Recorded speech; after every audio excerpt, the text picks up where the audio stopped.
The massive warship Death's Edge moved through space like a predator stalking its prey. Its black hull absorbed the light from distant stars, making it nearly invisible against the dark void. Inside the command center, Commander Taiho stood 12 feet tall, his crystalline exoskeleton gleaming under the red lights. His forearms moved with deadly precision as he studied the holographic display before him. "Another world falls to our might," he said, his voice like grinding stones. The display showed the smoking remains of planet Xerion, once home to 3 billion insect-like creatures called the Zephyrite. Now it was nothing but ash and molten rock. "The Zephyrite lasted only 6 hours," reported his second-in-command, Captain Vorak. "They begged for mercy in the end, just like all the others." Taiho's razor-sharp claws clicked together in satisfaction. The Vorthak Empire had perfected the art of conquest over 3,000 years. They were the apex predators of the galaxy, standing at the top of the food chain. No species had ever successfully resisted them for more than a few days. The Vorthak were built for war. Their bodies were living weapons, covered in armor that could stop plasma bolts. Their claws could slice through metal like soft butter. Their strength could crush starship hulls with bare hands. Most importantly, they felt no fear and showed no mercy. "Status report on Sector 77 Alpha," Taiho commanded. A junior officer stepped forward, trembling slightly. Even among the Vorthak, Taiho's reputation for violence was legendary. "Sir, our scouts have discovered a new species in the Outer Rim. They call themselves humans. They come from a planet called Earth." Taiho's eyes, like burning coals, focused on the officer. "What do we know about these humans?" "They are weak, sir. Soft flesh, no natural armor, no claws. They use primitive technology. They have established only a few colonies beyond their home world. The largest is called New Sol, with about 2 million inhabitants." 2 million. Taiho laughed, a sound like breaking glass. "The Zephyrite had 3 billion and they lasted 6 hours. These humans will fall in 6 minutes. Captain Vorak pulled up images of the human settlements. The buildings looked fragile, made of metal and glass instead of the hardened crystal fortresses that more advanced species built. The humans themselves appeared laughably weak, bipedal creatures with thin skin and no visible weapons. "They have attempted to make contact with us," the junior officer continued. "They sent diplomatic messages in multiple languages. They speak of peace and cooperation." The entire bridge erupted in harsh laughter. Peace? Cooperation? These concepts meant nothing to the Vorthak.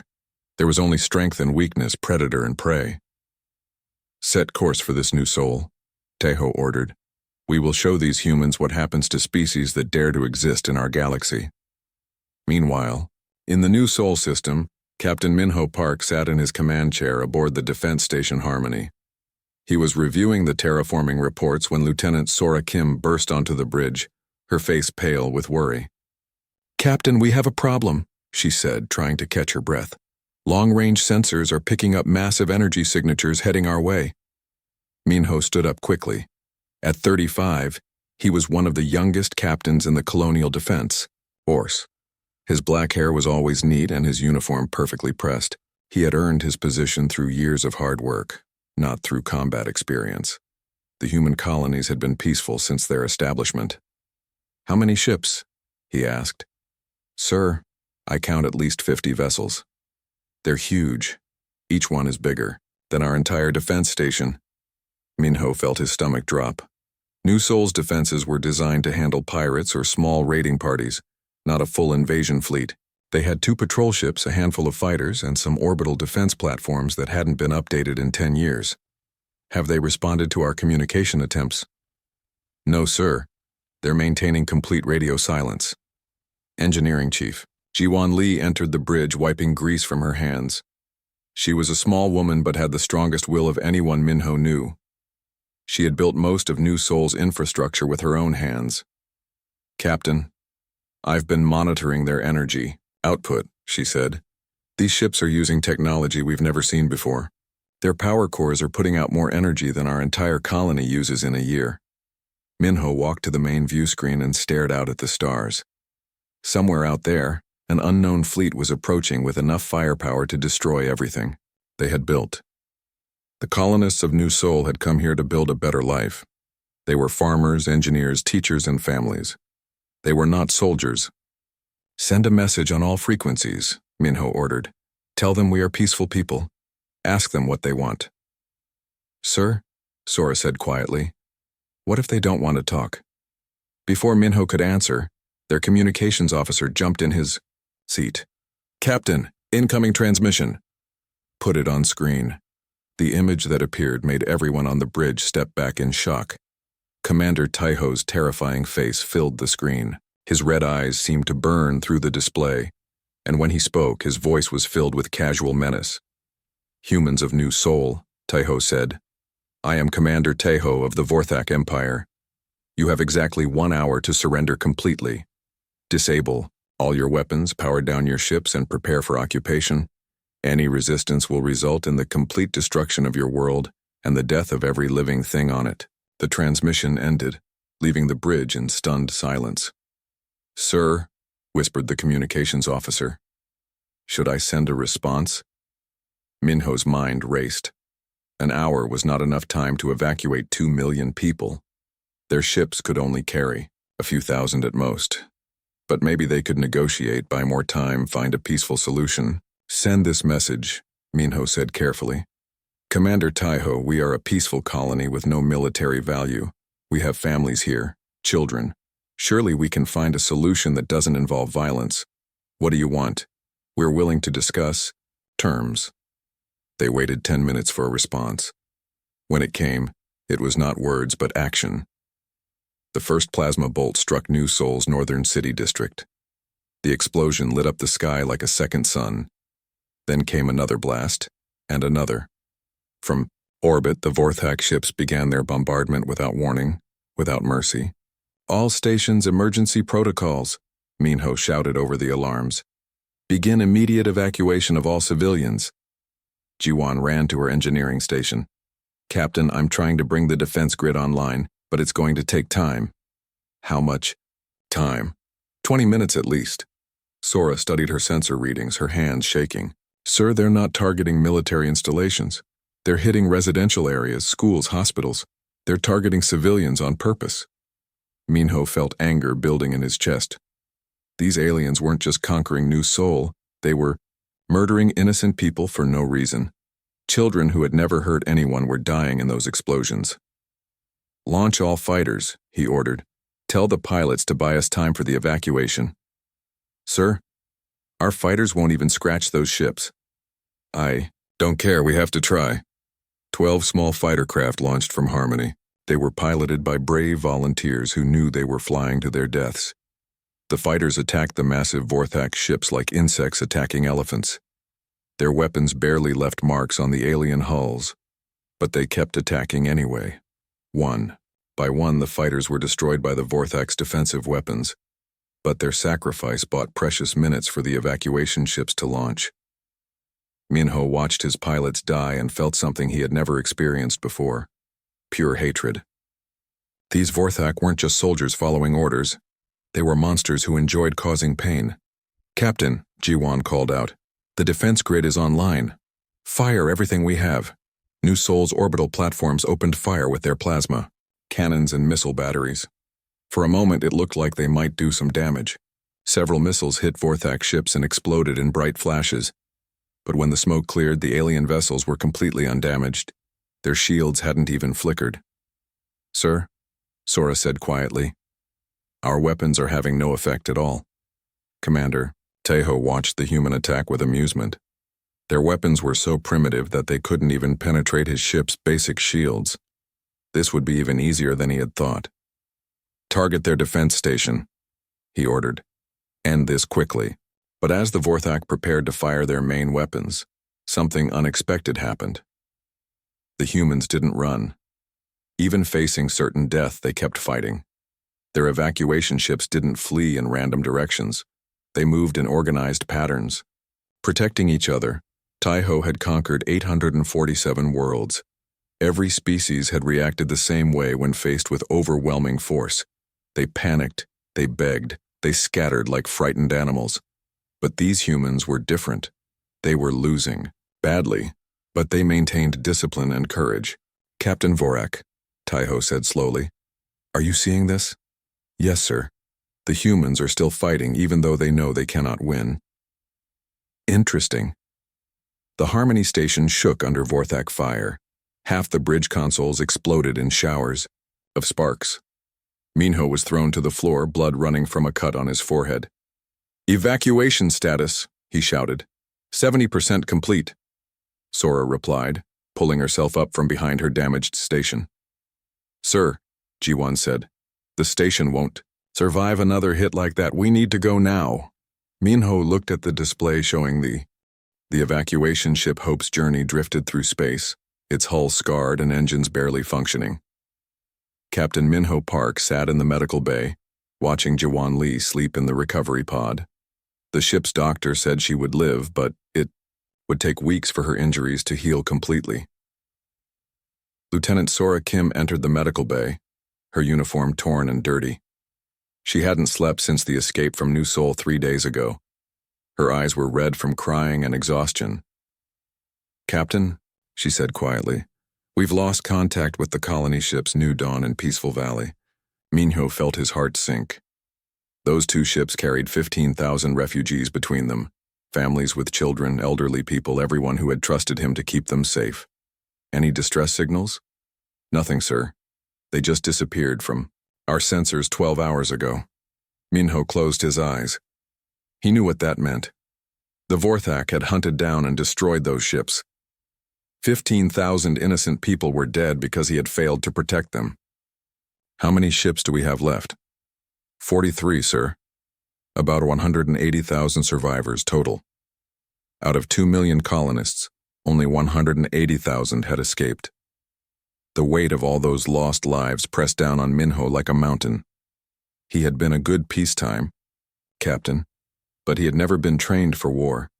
Now his inexperience had cost nearly 2 million lives. Sir, Sora said gently, it's not your fault. Those aliens gave us no choice. Tell that to the families who didn't make it, Minho replied bitterly. Dr. Yuna Han, the ship's medical officer, approached them. She was a quiet woman in her 40s who had joined the colony mission to study alien biology. Now she was treating the wounded and traumatized survivors. Captain, I've been analyzing the recordings from our battle, she said. I think I've learned something important about the Vorthak. Minho looked up. What kind of something? They're not just soldiers following orders. They enjoy causing pain. I've studied the attack patterns, and they deliberately targeted civilian areas first. They wanted to cause maximum suffering. That doesn't help us fight them, Sora said. Maybe it does, Dr. Yuna continued. Species that depend on fear and intimidation often have weaknesses. They've never faced real resistance before. They don't know how to handle an enemy that fights back effectively. Before Minho could respond, the ship's communications officer called over the intercom. Captain, to the bridge immediately. We're receiving a transmission from Earth, Minho. And Sora rushed to the bridge. On the main screen appeared the face of Admiral Do-Yun Choi, commander of Earth's Global Defense Force. He was an older man with gray hair and sharp eyes that had seen many battles. Captain Park, the Admiral said, we received your emergency transmission about the attack on New Seoul. Is it true that an alien force destroyed the entire colony? Yes, sir, Minho replied. They call themselves the Vorthak Empire. They gave us 1 hour to surrender, then began orbital bombardment of civilian targets. Our weapons had no effect on their ships. Admiral Choi's expression grew dark. How many casualties? Approximately 1.8 million dead, sir. We managed to evacuate about 80,000 survivors. The Admiral was quiet for a long moment. Minho could see the anger building in his eyes. Captain, I want you to bring your fleet directly to Earth. Don't stop at any other colonies. We need to hear everything you know about these Vorthak. Sir, what about the other colonies? Shouldn't we warn them? We're already sending alerts to all human settlements, but Captain, I need you to understand something. If these aliens destroyed New Seoul that easily, they represent a threat to all of humanity. We need to be prepared for war. The transmission ended, leaving the bridge in tense silence. War. Minho had never thought he would hear that word applied to humanity's future among the stars. 3 weeks later, the refugee fleet arrived at Earth. Minho had never been so happy to see his homeworld's blue skies and white clouds. But even Earth looked different now. Military ships filled the orbital space stations, and defensive platforms were being constructed around the planet. Admiral Choi met them at Luna Station, humanity's main military base on the moon. The admiral looked older than he had in the transmission, as if the weight of preparing for war had aged him years in just weeks. "Captain Park, welcome home," the admiral said as they shook hands. "I'm sorry about New Seoul. Those people didn't deserve what happened to them." "Thank you, sir. I need you and Lieutenant Kim to brief our strategic planning committee. We need to know everything about Vorthak tactics, technology, and capabilities." The briefing room was filled with Earth's top military leaders, scientists, and intelligence officers.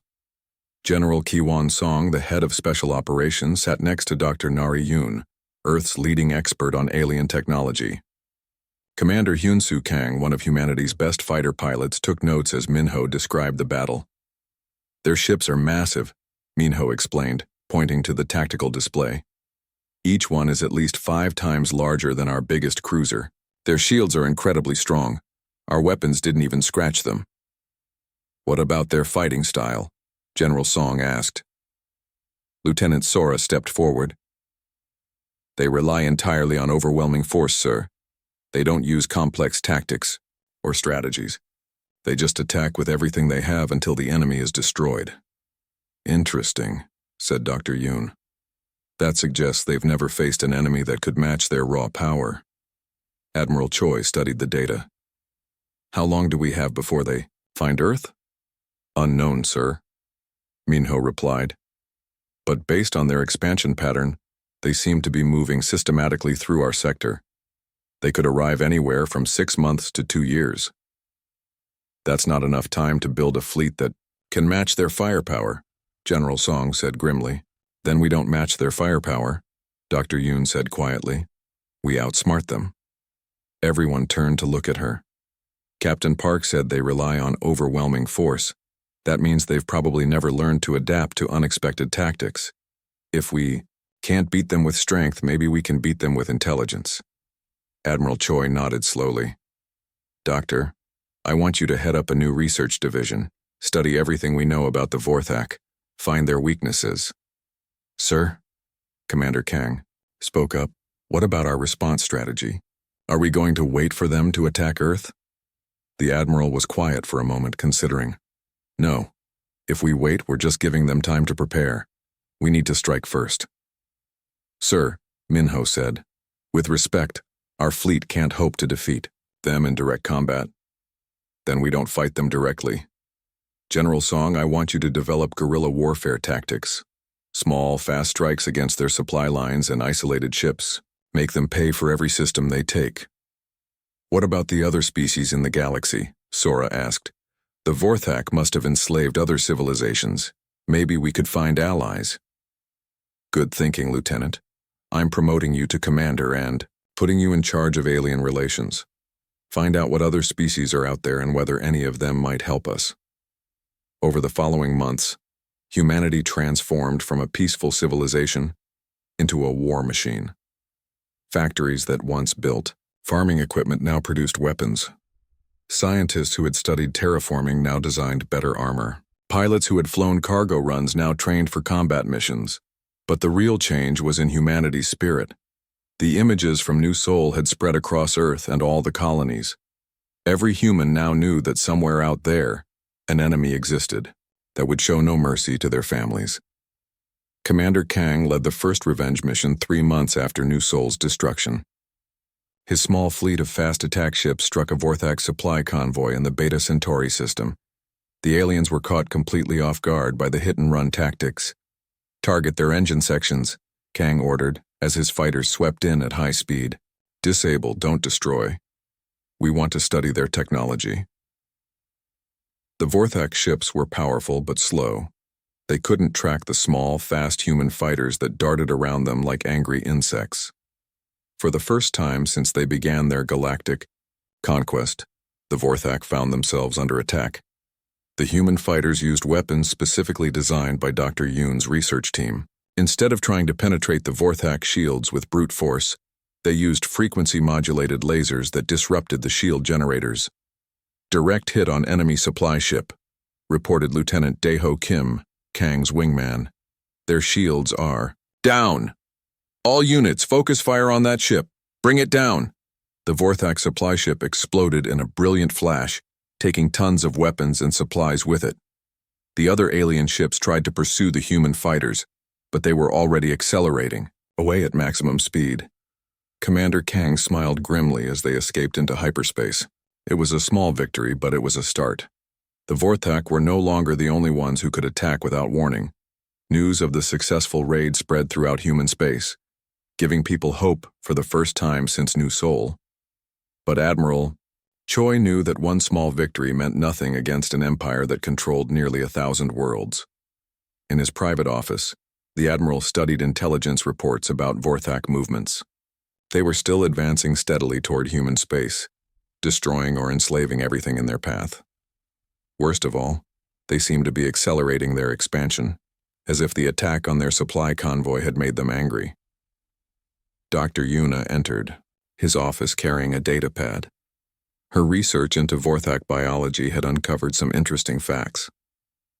6 months after the New Seoul massacre, Earth had become a world transformed. Admiral Do-hyun Choi stood on the observation deck of the Orbital Defense Station Defiance, watching construction crews work around the clock to build humanity's war fleet. Where once there had been peaceful cargo ships and exploration vessels, now bristled with weapons and armor. Status report, he said to Commander Sora Kim, who had become his chief intelligence officer. We now have 400 combat-ready ships. Sir, Sora replied, reading from her datapad. Not as large as the Vorthak vessels, but faster and more maneuverable. Dr. Yoon's weapon modifications are showing excellent results in testing. Admiral Choi nodded. The human fleet couldn't match Vorthak firepower, but they had advantages the aliens didn't expect. Human ships were designed by engineers who had learned to be creative with limited resources. Every vessel was built to do more with less. What about our intelligence on enemy movements? Commander Kang's reconnaissance teams report that the Vorthak are still advancing toward our sector, but they've slowed down. They're being more careful since we started hitting their supply lines. The Admiral smiled grimly. Good. The Vorthak were learning to fear human attacks, which meant their arrogance was starting to crack. Dr. Yuna Han approached them, carrying her latest research findings. Over the past months, she had become humanity's leading expert on Vorthak biology and psychology. Her work had already saved countless lives by helping human forces understand their enemy.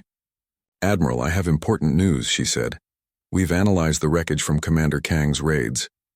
I've discovered a critical weakness in Vorthak physiology. What kind of weakness? Their crystalline exoskeletons are incredibly strong, but they have a fatal flaw. When exposed to specific sonic frequencies, the crystal structure becomes unstable. The armor actually becomes brittle and can shatter. Admiral Choi's eyes lit up. Can we weaponize this? Already working on it, sir. Dr. Yoon is developing sonic weapons that should be able to penetrate their personal armor. But that's not the most important discovery. Go on. I've been studying their behavior patterns from the battle recordings. The Vorthak have never faced an enemy that could adapt and change tactics during combat. They're used to overwhelming opponents with superior force, but they don't know how to handle guerrilla warfare or psychological attacks. Commander Sora looked up from her reports. Psychological attacks? Yes. The Vorthak base their entire society on fear and dominance. If we can make them afraid, truly afraid, it could cause massive problems in their command structure. Admiral Choi considered this. What do you suggest? We stop fighting like a traditional military force. We start fighting like insurgents. Hit them where they don't expect it, use tactics they've never seen before, and most importantly, we get inside their heads. General Kiwon Song entered the observation deck, fresh from training the new special operations units. He was a small, quiet man who had spent his career studying unconventional warfare. Now his expertise was humanity's secret weapon. "Admiral," he said, "the first guerrilla units are ready for deployment. 50 teams, each with specialized training in sabotage, assassination, and psychological warfare." "Excellent. I want them deployed immediately to harass Vorthak advance forces." "Sir," General Song said carefully, "there's something else. We've been monitoring alien communications in nearby systems. We're not the only species fighting the Vorthak." Everyone turned to look at him. "What do you mean?" Admiral Choi asked. "There are at least 6 other species that have mounted resistance movements. The problem is they're all fighting separately. None of them are coordinating their efforts." "Commander," Sora stepped forward. "Sir, what if we could unite them? If we could get all the resistance movements working together, we could create a multi-front war that the Vorthak can't handle," the Admiral finished. "General Song, I want you to make contact with these other species. See if they're willing to coordinate with us." "Yes, sir." Over the following weeks, General Song's teams made contact with the scattered resistance movements. The first were the Kalari, a species of peaceful traders whose homeworld had been enslaved 6 months earlier. Their leader, a being named Thranks, was suspicious of human intentions. At first, "Why should we trust you?" Thranks asked during their secret meeting. "Every species that has tried to resist the Vorthak has been destroyed." Captain Minho Park, who had been chosen as humanity's ambassador, replied honestly, "Because we're not just trying to survive, we're trying to win, and we can't do it alone." "What makes you think humans can succeed where others have failed?" Minho thought about New Soul, about the families he had failed to save.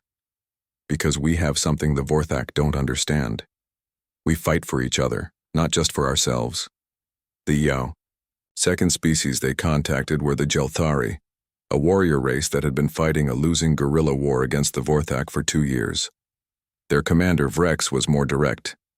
"Show us you can hurt them," Vrex said, "and we will fight." "Beside you," Commander Hyun-Soo Kang smiled. "I think we can arrange a demonstration." 3 days later, Kang led a joint human Jelthari strike force against a Vorthak military outpost. The attack was perfect coordination between 2 very different fighting styles. The Jelthari provided brute force assault while the humans used precision strikes and electronic warfare. The outpost was destroyed completely, with minimal casualties among the Allied forces. For the first time, the Vorthak had lost a major installation to enemy action. Word of the victory spread quickly through the underground resistance networks. Soon more species were asking to join the growing alliance. The Nexari, master engineers who could sabotage Vorthak technology. The Velnari, expert pilots who knew every hiding place in their sector. The Korth, who had discovered ways to disrupt Vorthak communications. Admiral Choi found himself commanding not just humanity's forces, but a growing coalition of dozens of species. Each brought unique skills and knowledge that made the alliance stronger. But the Vorthak were not standing still. Commander Taiho had received orders from the Vorthak High Command to end the resistance movements immediately. The Empire was beginning to worry about the spread of rebellion. "Triple our advance speed," Taiho ordered his fleet commanders. "These insects have stung us for the last time." Captain Vorak hesitated. "Sir, if we move faster, we'll be more vulnerable to guerrilla attacks. Then we will crush any force that dares to attack us. I want examples made. When we destroy a resistance base, leave no survivors. Let fear keep the others in line." But fear was no longer working the way it used to. When the Vorthak destroyed a Kalari refugee ship killing 5,000 civilians, the other species didn't surrender. They got angry. The Alliance strikes became more frequent and more brutal. Pilot Nari Yun led the most daring mission yet.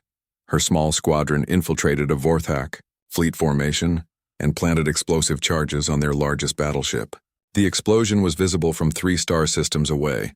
"How did they get so close?" Taiho demanded when he saw the battle reports. "Sir, they used a captured Vorthak transponder code," his intelligence officer replied. "They made our own ships. Think they were part of the fleet?"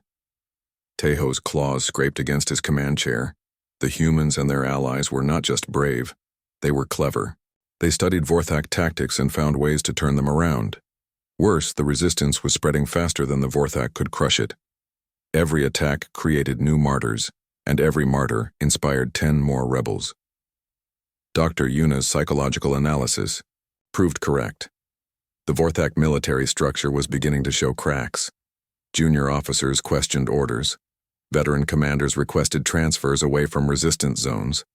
Some units even refused to engage human forces unless they had overwhelming numerical superiority.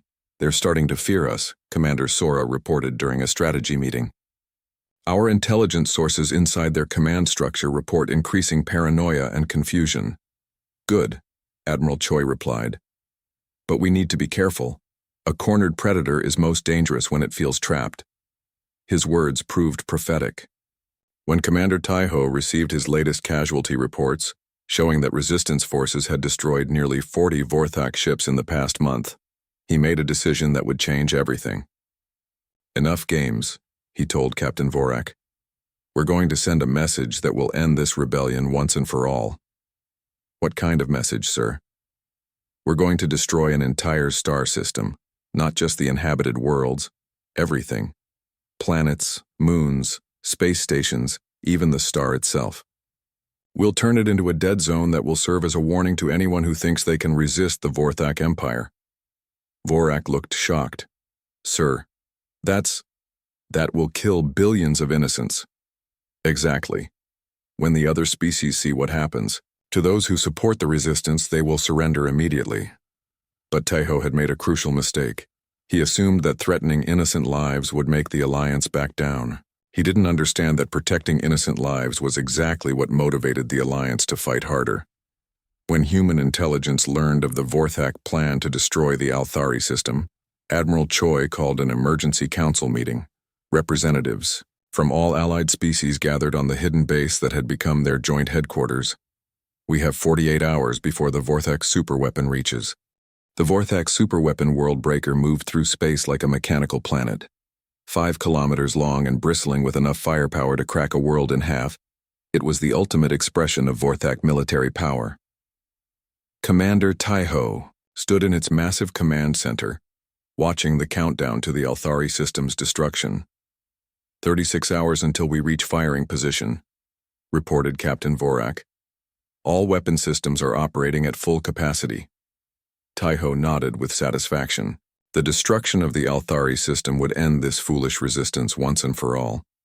No species would dare oppose the Vorthak Empire after witnessing the complete annihilation of 4 billion lives. "Sir," the communications officer called. "Out. We're receiving multiple distress signals from the Althari colonies. They're begging us to spare their worlds." "Ignore them," Taiho replied coldly. "Their pleas only confirm that our strategy is working." But what Commander Taiho didn't know was that those distress signals were being monitored by the Alliance intelligence network. Every word was being analyzed by Admiral Choi's tactical team, looking for any information that might help them stop the superweapon. On the hidden Alliance base, Captain Minho Park suited up for what he knew would be his final mission. His team consisted of 12 volunteers from 6 different species, each chosen for specific skills that would be needed to infiltrate and destroy the world breaker. Engineering Chief Jiwan Lee had recovered from her injuries at New Seoul and insisted on joining the mission. "You'll need someone who understands Vorthak technology," she said when Minho tried to talk her out of it. "Jiwan, this is a suicide mission. You know that, right? Captain, 2 million people died at New Seoul. Because I couldn't get our defenses online fast enough. I'm not letting 4 billion more die because I was too scared to try." Lieutenant Sora Kim would coordinate the mission from the Alliance base, providing real-time intelligence and communication support. She watched the volunteer team prepare, with a mixture of pride and heartbreak. "Remember," she briefed them one final time, "you only get one shot at this. If the Vorthak detect the sabotage before you can overload their reactor, the mission fails." Dr. Yuna Han handed each team member a sonic weapon specifically designed to disrupt Vorthak armor. "These will only work at close range," she warned. "You'll need to get within 3 meters of any Vorthak soldiers." General Song provided the infiltration plan. "The world breaker has a weakness. It's so large that they can't monitor every docking bay simultaneously. We've identified a maintenance port that should be lightly guarded. Commander Hyunsu Kang would pilot the infiltration ship, a modified cargo vessel designed to look like a damaged refugee transport. Once I drop you off, I'll try to draw away their escort ships, give you as much time as possible. Admiral Choi shook hands with each volunteer personally. You're the bravest people I've ever known, he told them. Whatever happens, the galaxy will remember what you did here. The infiltration ship Silent Hope launched 18 hours before the World Breaker would reach firing position. Kang piloted the ship on a seemingly random course, broadcasting weak distress signals that would make it appear to be a refugee vessel fleeing the advancing Vorthak fleet. Vorthak patrol approaching, reported Ji-won from the engineering station. They're hailing us. Kang activated the response. This is refugee transport Silent Hope. Our engines are damaged. We're carrying civilians fleeing the Althari system. The Vorthak patrol leader's voice crackled over the radio. Refugee vessel, you will submit to boarding and inspection. Understood. We're too damaged to resist anyway. This was the most dangerous part of the plan. If the Vorthak searched the ship thoroughly, they would discover the weapons and sabotage equipment. The entire mission would end before it began. The Vorthak boarding party consisted of 6 soldiers in full crystalline armor. They were terrifying to look at, but Minho noticed something important. They were overconfident. They didn't expect any real threat from a damaged refugee ship. Where are your passengers?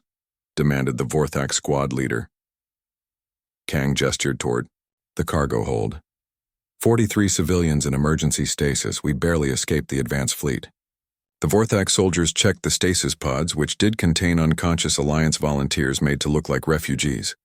But they didn't check carefully enough to notice the weapons hidden in the pod compartments. Your ship will be destroyed after we leave, the squad leader announced. Refugee vessels are not permitted in combat zones.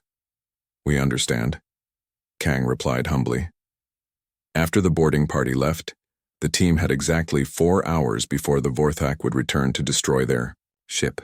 4 hours to infiltrate the largest warship ever built and somehow disable it from within. The Silent Hope drifted closer to the World Breaker, using its weak distress signal as cover. The superweapon was so massive that its gravitational field pulled in debris from across the star system. One more piece of space junk wouldn't attract attention. Docking Bay 7 is our target, Minho whispered into his comm unit. Ji-won, can you get us in? Working on it, Captain.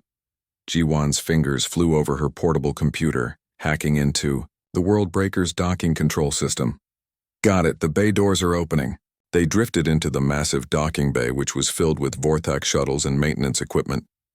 Minho counted at least 20 Vorthak technicians working on various ships. Too many guards, whispered Vrex, the Jelthari warrior on the team. We need a distraction. Thranx the Kalari trader had an idea. I can create a malfunction in one of their shuttles. Emergency protocols will draw most of the guards away.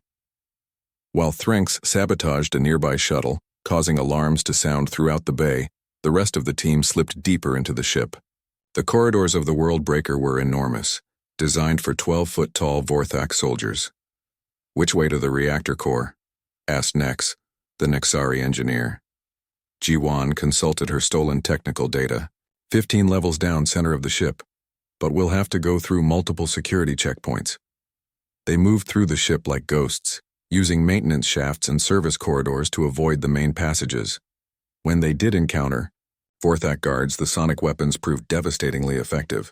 The alien soldiers' armor shattered like glass, leaving them helpless, but each encounter increased the risk of discovery. Soon, alarms began sounding as the Vorthak realized that intruders were aboard their ship. Security teams to all levels, announced the ship's communication system. Alien infiltrators detected, kill on sight. We're running out of time, Minho said as they reached the reactor level. Ji-won, how long do you need? 20 minutes to properly overload the core. Maybe 10 if I'm willing to risk a premature detonation. Do it in 10. While Ji-won worked frantically to sabotage the reactor, the rest of the team set up defensive positions. They could hear Vorthak security teams searching deck by deck, getting closer to their location. Captain, Sora's voice crackled over the comm from the Alliance base. We're detecting massive Vorthak reinforcements moving toward your position. Whatever you're going to do it now. How's it coming, G1? Almost there. Just need to reverse the plasma flow and... done. The reactor core began to emit a dangerous humming sound. Warning lights flashed throughout the ship as the Vorthak. Computer systems detected the sabotage. Reactor overload in progress, announced the ship's AI. Evacuation protocols activated, but Commander Tejo was not about to abandon his superweapon. Cancel evacuation. Send every available soldier to the reactor core. Kill the saboteurs. The final battle took place in the reactor chamber itself, surrounded by machinery that was beginning to tear itself apart. The volunteer team fought desperately against overwhelming numbers of Vorthak soldiers. Vrex fell first, taking down 3 enemies with his bare hands before their claws found him. Nex was next, using his engineering tools as weapons until he was overwhelmed. "Captain," G1 called out over the sound of weapons fire and screaming metal. "The overload is irreversible, but I can accelerate it. We can take out their entire escort fleet." "Do it." G1 made the final adjustments just as a Vorthak claw pierced her chest. She smiled as she fell, knowing that New Soul would finally be avenged. One by one, the volunteers fell, but they had bought enough time. The reactor core reached critical mass, and even the mighty world breaker could not contain the explosion that followed. Commander Tejo watched in horror as his ship tore itself apart from within. "Impossible. No species has ever breached our security." "Sir," Captain Vorak called out. "We need to evacuate now." But it was too late. The reactor explosion consumed the world breaker and 7 escort ships, creating a miniature star that could be seen from neighboring systems. The Althari colonies were saved, but the cost had been terrible. 12 brave souls had given their lives to protect 4 billion innocents. On the Alliance base, Admiral Choi received confirmation of the mission's success with mixed emotions. They had won a crucial victory, but at a heartbreaking price. "Sir," Commander Sora reported, "we're receiving communications from resistance groups throughout the galaxy. News of the superweapon's destruction is spreading." "What kind of communications?" "Requests to join the Alliance, offers of support." Species that were too afraid to resist before are now asking how they can help. For the first time since, the Vorthak home system had never seen an enemy fleet in its 3,000-year history.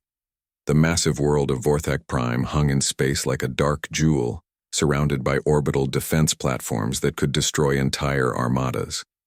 But now, for the first time ever, those defenses were being tested. Admiral Do-Hyun Choi stood on the bridge of the Alliance flagship Unity, watching the largest fleet in galactic history prepare for the final battle. Ships from 47 different species filled the space around him. Human vessels flew alongside Kalari trading ships converted to warships, Jelthari battle cruisers, and dozens of other designs. "Fleet status report," he requested. Commander Sora Kim, now his second in command, consulted her displays. 2,400 ships ready for combat, sir. All species represented, all crews ready. Admiral Choi nodded. It had taken 18 months since the destruction of the world breaker to build this coalition. 18 months of desperate battles, clever victories and heartbreaking losses, but they had done it. They had united the galaxy against the Vorthak Empire. The key had been proving that the Vorthak could be beaten. After the superweapon's destruction, species across the galaxy began to believe that freedom was possible. The Alliance grew from a small resistance movement to a true galactic power. Dr. Yuna Han, now serving as the Alliance's chief strategic advisor, approached the Admiral with her final analysis of Vorthak psychology. "Admiral, I've completed my study of their command structure," she reported. "The Vorthak leadership is in complete chaos. They've never faced a multi-front war before. They don't know how to prioritize targets or allocate resources. What about their morale? Completely broken in many units. Our intelligence sources report massive desertion rates, especially among younger Vorthak soldiers. They're starting to question everything their empire stands for." This was exactly what Admiral Choi had hoped for. The Alliance hadn't just fought a military war. They had fought a psychological war. Every victory, Every act of mercy shown to captured Vorthak soldiers, every liberated world had sent a message. The age of Vorthak dominance was ending. General Kiwan Song joined them on the bridge, fresh from coordinating with ground forces on the liberation campaigns. His special operations teams had become legendary throughout the galaxy for their ability to free enslaved worlds with minimal casualties. Admiral, we've received surrender offers from 12 more Vorthak garrison commands, he reported. That brings the total to 43 enemy units that have laid down their arms rather than fight. Excellent. Make sure they're treated well. I want every Vorthak soldier to know that surrender means safety, not death. This was the Alliance's greatest weapon, mercy. Unlike the Vorthak, they didn't rule through fear. They showed captured enemies that cooperation was better than domination. Many former Vorthak soldiers now fought alongside their former enemies, providing crucial intelligence about remaining enemy strongholds. Sir, Commander Sora called out, we're receiving a transmission from Vorthak Prime. It's High Commander Zorth himself. Put it on screen. The image that appeared showed a being that looked nothing like the arrogant conquerors the Alliance had first encountered. High Commander Zorth appeared old, tired, and desperate. His crystalline armor was cracked and dim. Admiral Choi, Zorth said, his voice lacking its former authority. I offer you terms for ending this conflict. I'm listening. Withdraw your fleets from Vorthak space and we will agree to a non-aggression pact. The Vorthak Empire will cease all expansion and acknowledge your right to exist. Admiral Choi was quiet for a moment, considering. A year ago, such an offer would have seemed like a miracle, but now it wasn't enough. High Commander, your offer is rejected. What? But surely you don't intend to destroy us completely? No, we don't intend to destroy you. We intend to liberate you. Zorth looked confused. What does that mean? It means the age of empires built on conquest and slavery is over. We're not here to replace the Vorthak Empire with a human empire. We're here to create something better, a galaxy where every species has a voice. Impossible. There must always be someone in charge. There must be order. There will be order, High Commander. But it will be based on cooperation, not fear. The transmission ended, leaving the bridge in thoughtful silence. Admiral Choi knew that the hardest part of this war wasn't the fighting. It was convincing former slaves and former masters that a different kind of galaxy was possible. All ships, he announced over the fleet communication system. This is Admiral Choi. Today we're not just fighting to defeat an enemy. We're fighting to prove that people from different worlds, different species, different backgrounds can work together for something greater than themselves. The final battle for Vorthak Prime began with the largest coordinated assault in galactic history. But it wasn't the brutal slugfest that everyone expected. Commander Hyun-Soo Kang led the first wave of fighters, but instead of attacking the orbital defense platforms, they broadcast surrender terms on all frequencies. Safe passage for any Vorthak willing to lay down their arms. Medical care for the wounded, fair treatment for prisoners. Many Vorthak defenders simply stopped firing.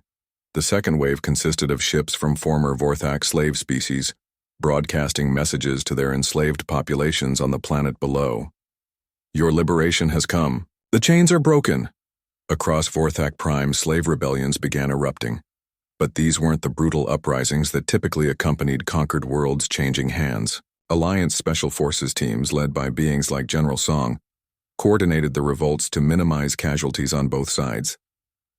Engineering Chief Ji-Won Lee's sister, Ji-Hyun Lee, led the technical teams that hacked into Vorthak communication networks. Instead of spreading fear and confusion, they broadcast messages of hope and reconciliation. This is the Alliance Liberation Force, the messages said. We come not as conquerors, but as liberators. Any Vorthak soldier who surrenders will be treated with dignity and respect. Any civilian who cooperates will be protected. We are here to end slavery, not to create new slaves. The psychological impact was devastating to Vorthak resistance. For 3,000 years, they had expected their enemies to treat them the way they treated others, with cruelty and violence. Instead, they found enemies who offered mercy and justice. Commander Taiho, still commanding the last major Vorthak fleet, made one final attempt to rally his forces. "Warriors of the Empire," he broadcast to his ships, "we are the apex predators. We bow to no one." But even as he spoke those words, Taiho could see his fleet dissolving around him. Ship after ship powered down their weapons and broadcast surrender signals. His own officers were removing their weapons and laying them on the deck. "Sir," Captain Vorak said quietly, "it's over. We've lost." Taiho looked around his bridge, seeing the faces of soldiers who no longer believed in their cause. For the first time in his long life, he felt something he had never experienced before. Doubt. "Perhaps," he said slowly, "perhaps it's time to try something different." The surrender of Commander Taiho marked the effective end of Vorthak military resistance. But Admiral Choi knew that winning the war was only the beginning. Building a lasting peace would be much harder. The Alliance established a temporary government on Vorthak Prime, but instead of simply replacing Vorthak officials with Alliance members, they created something unprecedented, a truly multi-species council where former enemies worked together. Dr. Yuna Han was appointed to head the Reconciliation Committee, tasked with helping former Vorthak soldiers and officials find new roles in a peaceful galaxy. Her work was crucial to preventing the cycle of revenge that had plagued galactic politics for millennia. "The hardest part," she explained to Admiral Choi, "isn't convincing the former slaves to forgive their masters. It's convincing the former masters that they have value beyond their ability to dominate others." Many Vorthak struggled with this transition. Their entire society had been built around conquest and dominance.